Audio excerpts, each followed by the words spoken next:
One of the best week ones of all time. My name is Matt Brown, and I'm the host of the Productive Conversations podcast. Now let's recap and go through every single game in week one of the National Football League season. Here in 2025, let's have some fun. There were like 5 classic games, let's be real. We saw new stars start off their career off right. We saw some old stars showing why they are so great. We even saw some players who we thought were donezo, that their career is all but over, and yet they proved us wrong. Great stuff.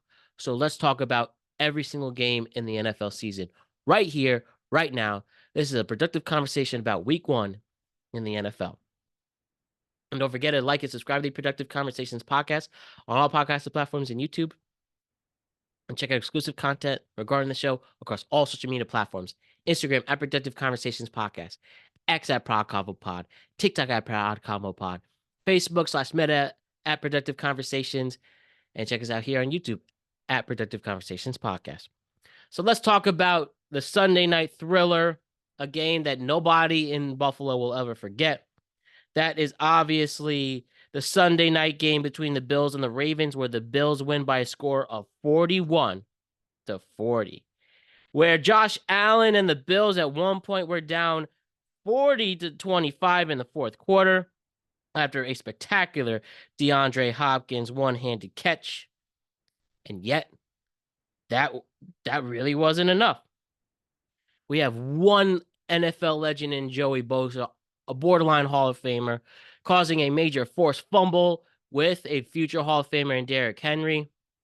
And that set the tone. They got that back. Josh Allen was just slinging it all over the place. I'll get those stats really quick, but I mean, yeah, there was just nothing but scoring. And maybe sure, it didn't seem neither defenses came to play today. And I mean, Lamar Jackson with his arm and his legs were lethal. Same with Derrick Henry, especially except for the forced fumble, obviously. And yeah, the Bills win a thriller, their last home opener at this stadium before they go to their new spot next year.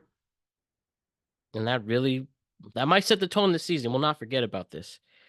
I mean, 394 yards for Josh Allen, 2 touchdowns, rushed in for one on.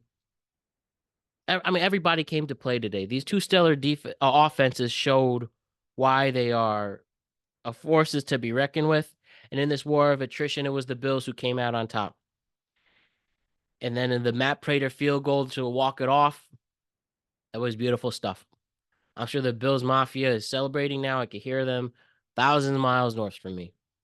But that was a hell of a game. We're not going to forget. Probably the best regular season game since the Chiefs and the Rams back in 2017, 2018 range, that Monday night game.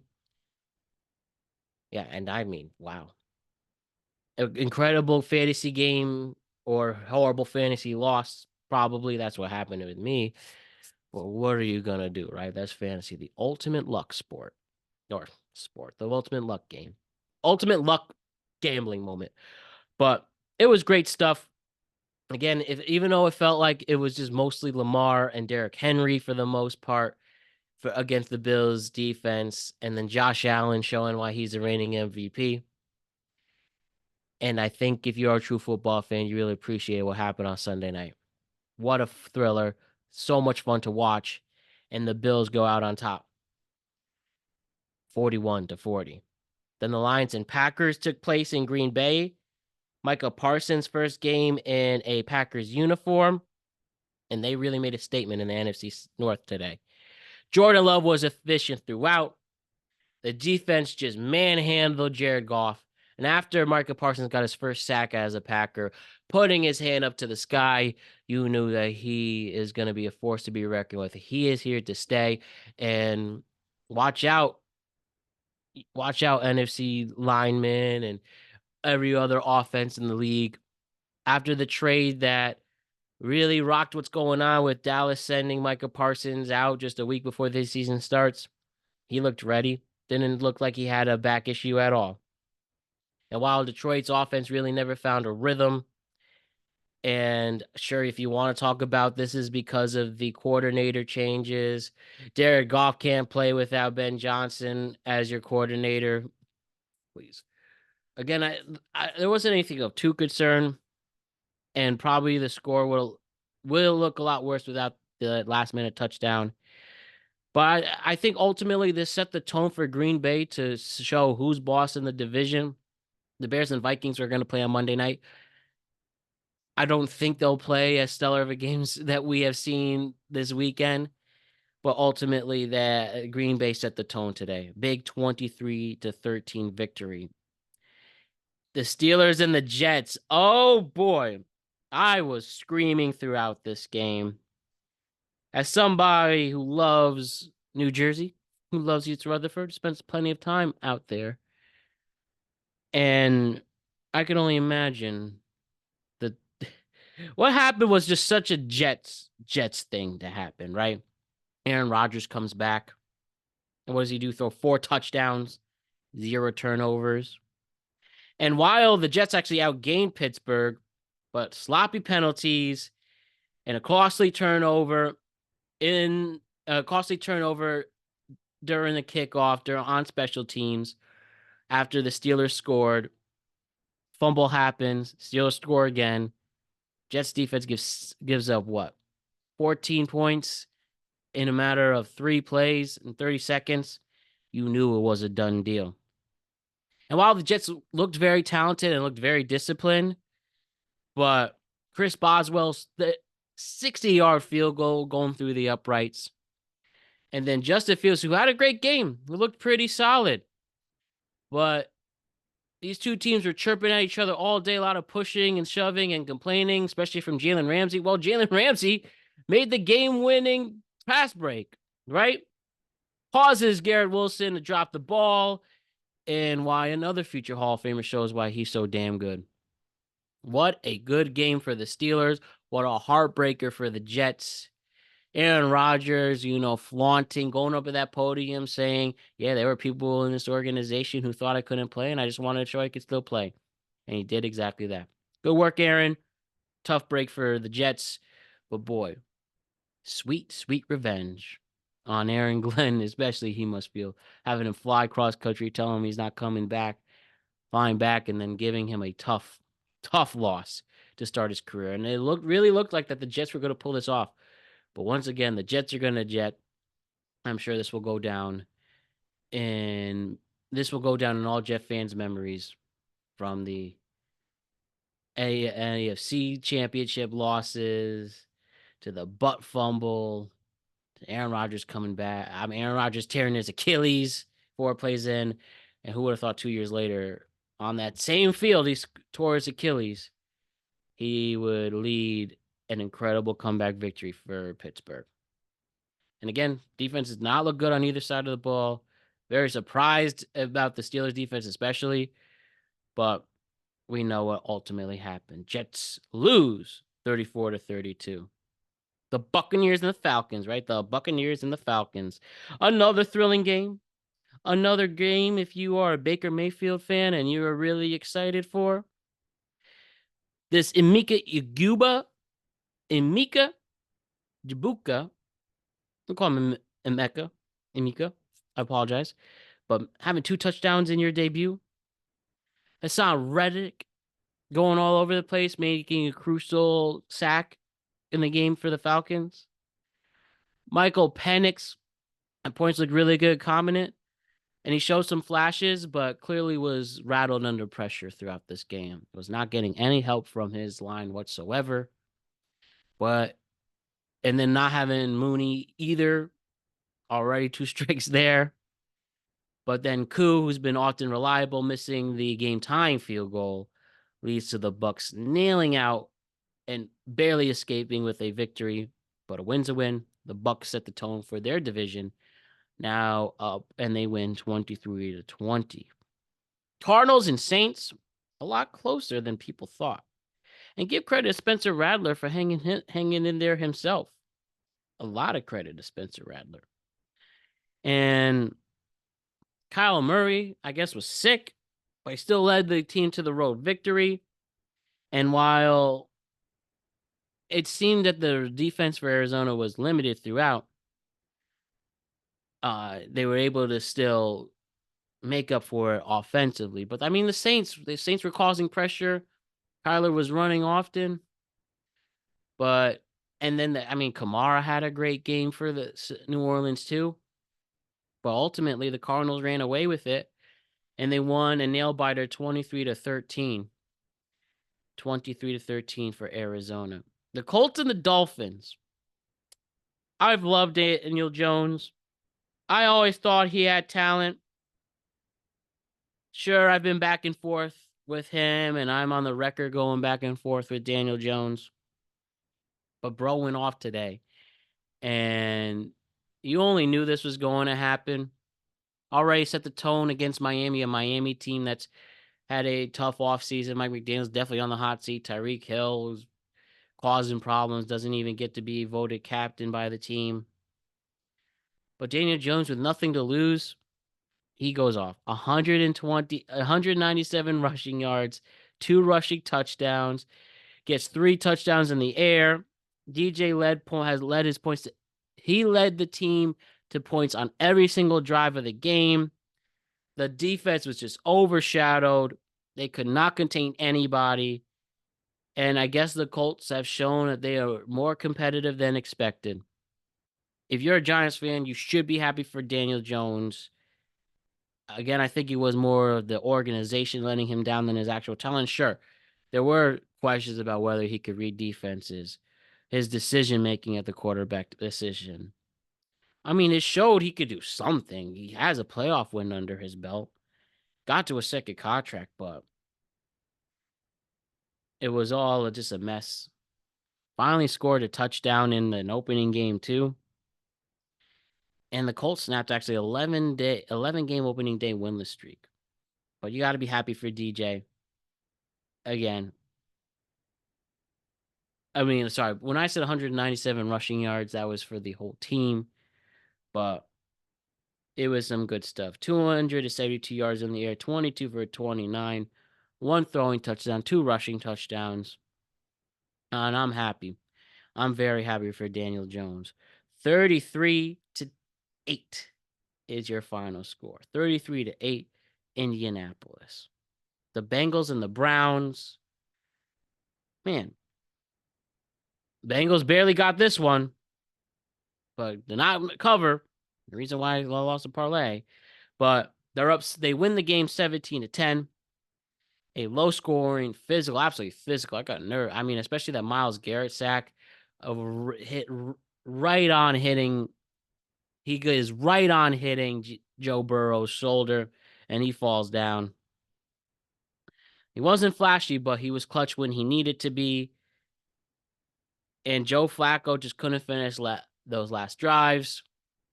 Very questionable Jerry Jeudy on his total yardage.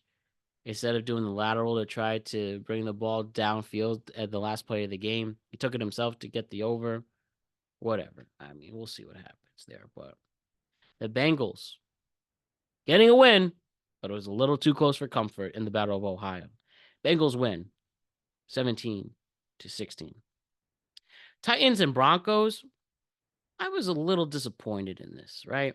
I reckon it's week 1, the most overrated week of the year. But this game I thought could have been more explosive, could have been more interesting to watch. It was the defensive battle. Denver's defense was dominant, up to 6 sacks and always disrupting the rookie for number 1 overall pick in Cam Ward. And bro did his best, but the crucial turnover at the end sealed the deal there. The Titans at only the Titans held to only 2.4 yards per play. I mean, the Denver defense suffocated him. And Bo Nix, though, he was uneven himself. 176 passing yards, 1 touchdown, 2 picks, and he lost a fumble too. But ultimately, I thought the Titans, though with low expectations, Cam Ward would have played a little better. But yeah, they just ultimately ran into a team that clearly is going to be one of the best defenses in the league all year long. 22-12, the Broncos defeat the Titans. The Texans and Rams. Another slow, another not slow, another low scoring game. Puka Nakua, man, nasty face injury there, but it didn't matter because bro was off in the air all game long. It was another defensive grind. CJ Stroud just could not figure out this Rams defense at all. And as I mentioned, Puka still getting 130 yards in the air. You'll obviously take that. And I think just this young, I think Houston's one of the youngest teams in the league. They just couldn't figure out. They couldn't protect CJ Stroud. CJ couldn't get the ball downfield. And yeah, not getting a offensive touchdown will do it for you. Only points came during field goals. Nasty stuff. But still give credit to the Texans defense for containing the Rams. But Matt Stafford not playing in the preseason did we had to do for Los Angeles. The Rams win the opener 14-9. 49ers and the Seahawks. I'm interested with this one. I got some stuff to say here. We had the 49ers and the Seahawks go up against each other. Another defensive battle from Nick Bosa causing forced fumbles, and especially one to ice it. Christian McCaffrey coming back. At first, wasn't looking good, but he did ultimately play it. He ultimately played very, very well. And Sam Darnold in his debut looked okay. Brock Purdy at first, I thought, like, man, he's throwing turnovers. He was holding the ball too long. Why did this guy get an extension? But thanks to the Tongs touchdown, that totally was going to be another interception, but he straight up stole it away from him after the Kittle injury that ultimately sealed the deal for San Francisco. Yep, Kittle looked great, getting 4 catches to start the game, but then hurt his hamstring, got to go out.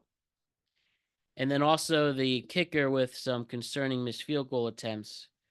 Ultimately, a sloppy game. I don't think either team would be proud of that they really have to consume in the film room. But still, win's a win. 49ers win the opener. The Raiders and the Patriots. At first, I was like, uh-oh, what's going to happen? We got 2 new coaches on each side. Are the Patriots for real, for real?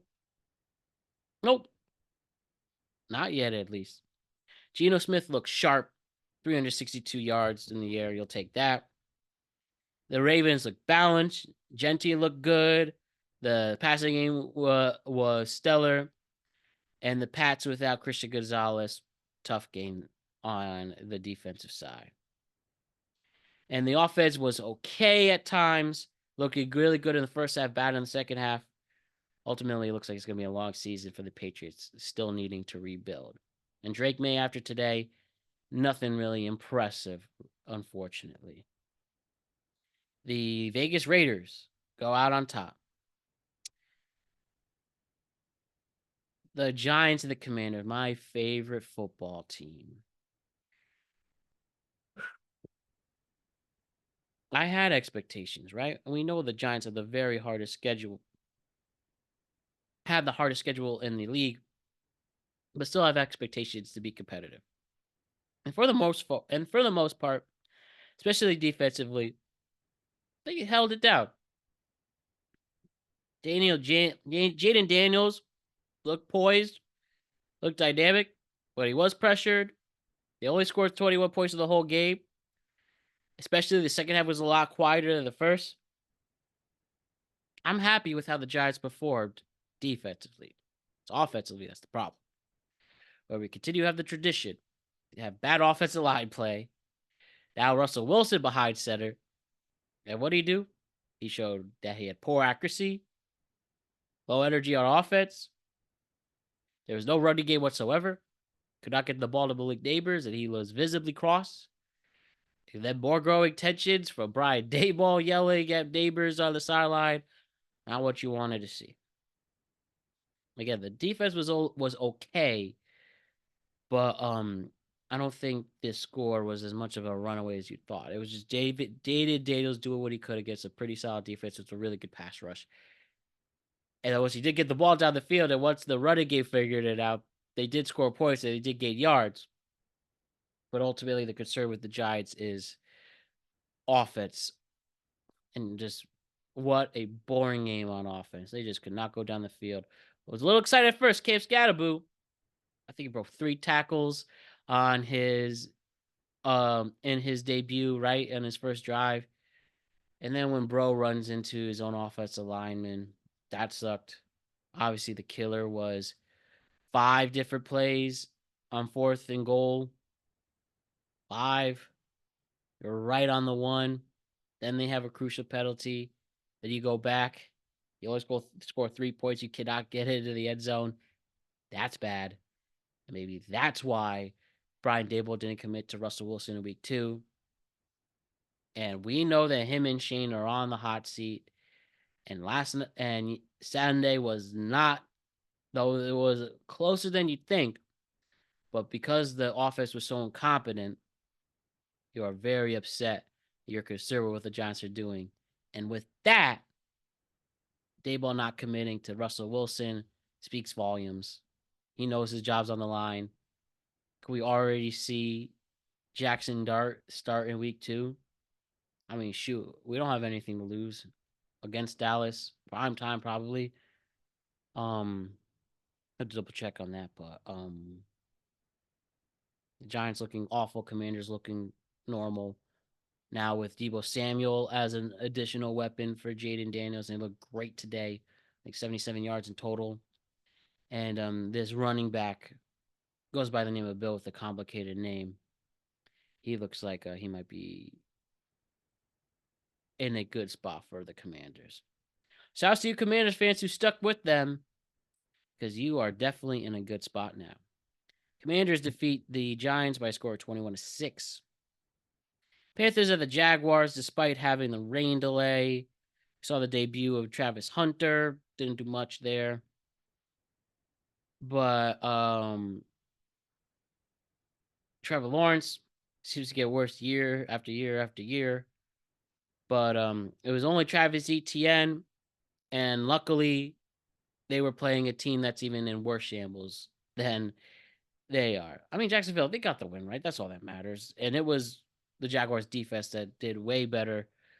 That really set the toe for the game, especially making Bryce Young have a lot of mistakes in the game. Carolina's clearly still rebuilding. Jacksonville, I still think has to grow more. I think they should have been more dominant against this Panthers team. But again, it's just week 1, the most overrated week of the year, and everything will wind up like it's supposed to. Jacksonville wins by a score of 26-10. And I was not thrilled with what I saw with Trevor Lawrence, but I'm sure he will get better. That will be all our Sunday games. Let's quickly go to the home opener with the Cowboys and the Eagles. Eagles again looking great in prime time. They win a tight divisional game. Obviously, everybody was on the Cowboys after the Parsons trade. Jalen Hurts just making big throws late in the game specifically. The Cowboys defense was actually pretty solid, but it was Dak who could have finished clutch drives. CeeDee Lamb having an unfulfilling game.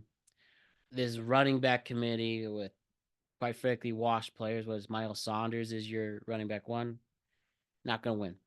But again, I think the defense was the key for Dallas to keep it close, but the Cowboys couldn't do much with an Eagles defense that is one of the best in the entire National Football League. Cowboys win it all. The Cowboys lose it all in week 1, and the Eagles win it all in week 1 instead. Eagles win 24-10.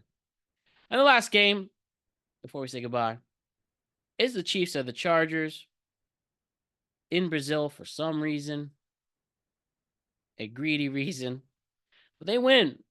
Not the Chargers win by a score of 27-21. Justin Herbert dominant, probably the best game I've seen him play so far. 318 yards, 3 touchdowns, and a successful scramble to seal the deal and win it. Patrick Mahomes losing Xavier Worthy in the first drive, hitting with him and Kelsey running into each other. No bueno. Rashid Rice was suspended for the first 6 games. No bueno.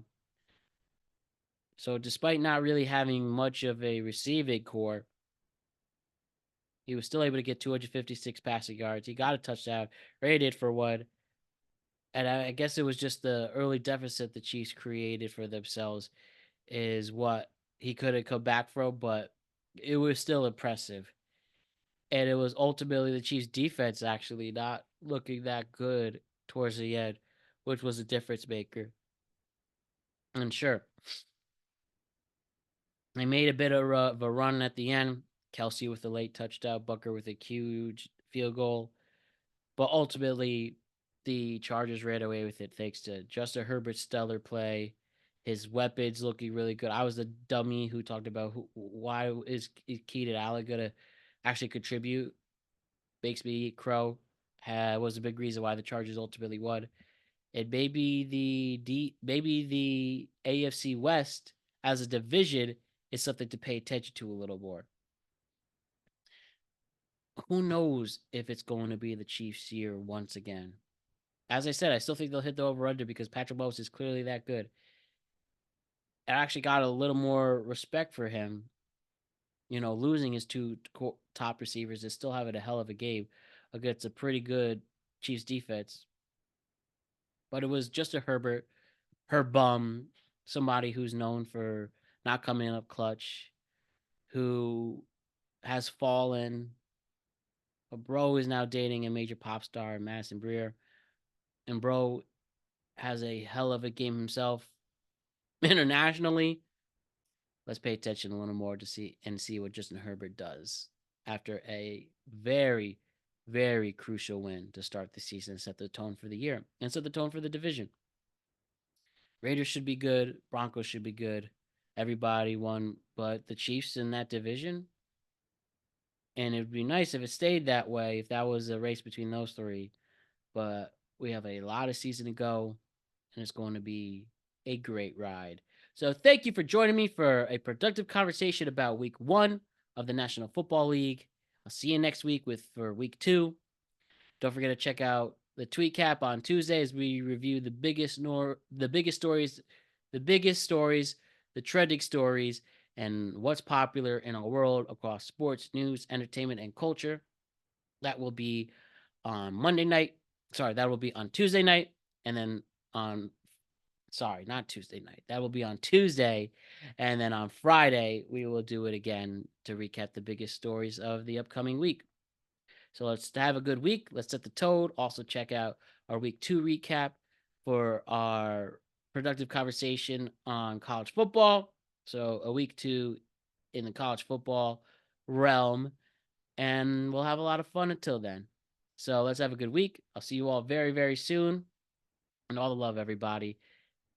It's going to be a great season. A really great season. All right. Week 1 in the books. See you next week for week 2.